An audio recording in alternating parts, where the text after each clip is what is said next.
Hi everyone, Aaron here for Zollotech, and I wanted to talk about the iPad Air 2 after using it for 2 years.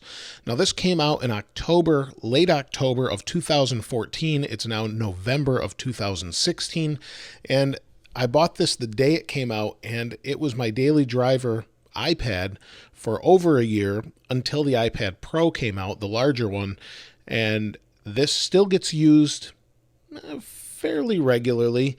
It just depends what I'm doing, but it's held up pretty well. So I thought I'd share with you what it's like after that amount of time. Now, I don't use a case with it or anything like that. I use this smart cover, and it's held up pretty well. I did a separate review on the smart cover and the iPad Air 2 a couple years ago when it came out, and overall, they've held up pretty well, and it's protected the display. The display is completely scratch-free. There's no scratches on it whatsoever, and there's no screen protector on it. Now, I don't use a case on it either. I like the thinness of the device and the overall design. And the design is really nice. It's super thin, super light, and this isn't a device where Apple compromised by making it super thin or super light. It's just really a nice design overall. But because it's aluminum and it's anodized, it's held up fairly well with the exception of the metal here where it sits when it's on the table. So if you've got it propped up or you're sliding it around, you set it down, whatever you're doing, this part right here seems to rub. And after 1 to 2 years, this starts to really show that you've got a line here. And it really hasn't affected anything. It's not dented, anything like that. It hasn't affected the camera at all. You'll see there, no scratches on the lens, anything like that, but you just have that here. So you'll want to use a case if that's something that's going to bother you over time. It doesn't bother me. It just shows that it's used a little bit. There is a couple little wear marks down here as well. But overall, it's held up well. I've had no issues with it whatsoever, and it's been pretty durable. It's never been dropped. But there is some issues with it, and that comes with iOS 10. Now, this is running the latest iOS 10.1.1 that's out right now for this device as of this recording anyway, and it runs okay, but occasionally there's a hiccup. So right now you'll see it's responding nice and fast. Everything moves quickly. Things still load fast on it. It doesn't feel slow by any means, but once in a while you'll unlock the device. See if we can get it to do it. And this will kind of drop frames. It'll stop and start as it's coming in, and it looks really bad. And then it just smooths out. So if you're doing a lot of things in the background, maybe you're updating apps, it tends to slow down a little bit.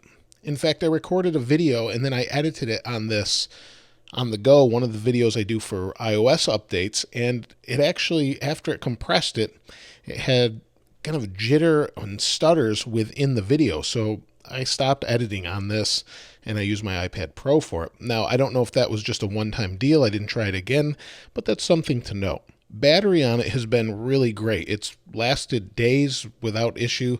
Normally, my iPad usage, I can last about a week before I have to recharge it. Now, that's about 10 hours of use. Sometimes, depending on use, it's going to be quicker rather than not. It depends what I'm doing. If it's my days off, I tend to go through the battery quicker because I use my iPads as pretty much my main computer unless I'm doing video editing and things like that. So this is a great device to read on because of its size. It's nice to hold, and it never feels too heavy. It's just really good that way. But like I said, with iOS 10, it tends to stutter once in a while. It still runs games pretty quickly. We'll let it run here. Start. You'll see it's jumping there a little bit, but you'll have no problem playing games whatsoever. So overall, I think you'll be pleased as far as that part goes. Now, the speaker on it is okay compared to the new iPads. It's not as good as an iPad Pro, the 9.7-inch iPad Pro. The display isn't as good as the iPad Pro, but we still get to keep the headphone jack, which is nice, and all the iPads still have this. Just the iPhone 7 lacks the headphone jack. We get to keep that, which is really good. Hopefully they don't get rid of that very soon on an iPad Pro or iPad. And overall, it's pretty good. Now, I wanted to show you speed comparisons, though, between the iPad Pro and this one, just to give you an idea if it even seems slow. I think if you're coming from any other iPad that's older, this will feel super fast. So let's take a look. Here is my 12.9-inch iPad Pro, and this is my normal daily driver right now, and here's the iPad Air 2. Now, if we use them side by side, let's see if we can notice any differences. So we're going to open the video apps, And they're in different things, but you'll see here's all the different videos that I have. So it seems pretty fast. Let's go back home, open it back up. Let's go to multitasking. Things look pretty quick. Let's go over to Safari and see how that goes. Scrolling Safari works nicely. Pinch to zoom seems about the same.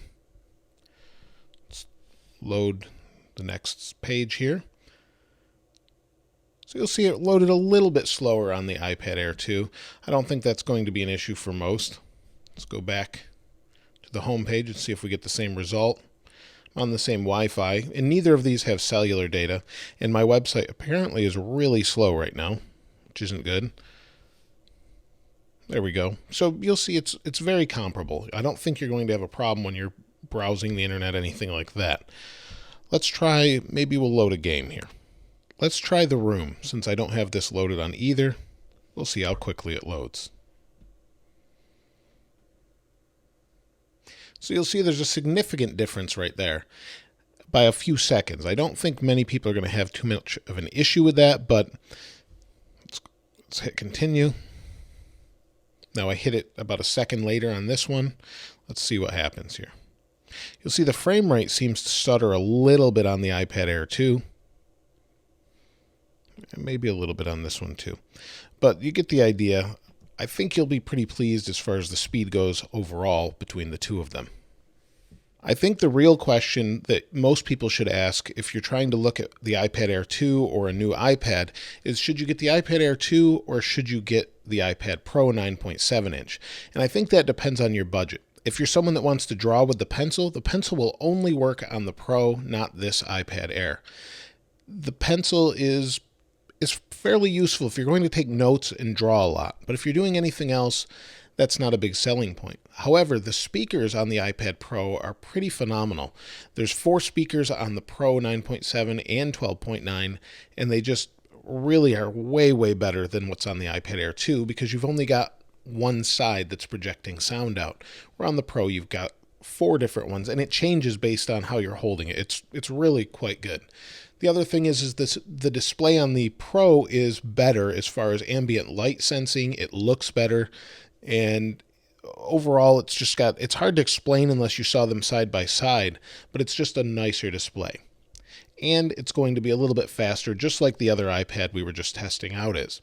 So that's the real question, but I think if you could get this for a discount or a pretty reasonable price, you'd be really happy with this iPad Air 2. I don't think there's going to be many people that are going to be disappointed when they get this and maybe replace an iPad 2 with it or an iPad 3 or 4. I think you'll be pretty pleased. If you're coming from an iPad Air to an iPad Air 2, then you may want to skip to the Pro. It just depends on what you're looking for. But as a daily book reader, video consumption device, if you're using Facebook or Twitter or whatever you're using, or YouTube, it's really good for that. So I think that's pretty much it as far as this device goes. I'd love to hear what you have to say as far as your use of an iPad Air 2. Do you still use it? Do you like it? Or maybe you switch to a Pro, or maybe you don't even use an iPad anymore. Let us know in the comments below. If you'd like this wallpaper, I'll leave a link in the description below. If you haven't subscribed already, please subscribe and like. As always, thanks for watching. This is Aaron. I'll see you next time.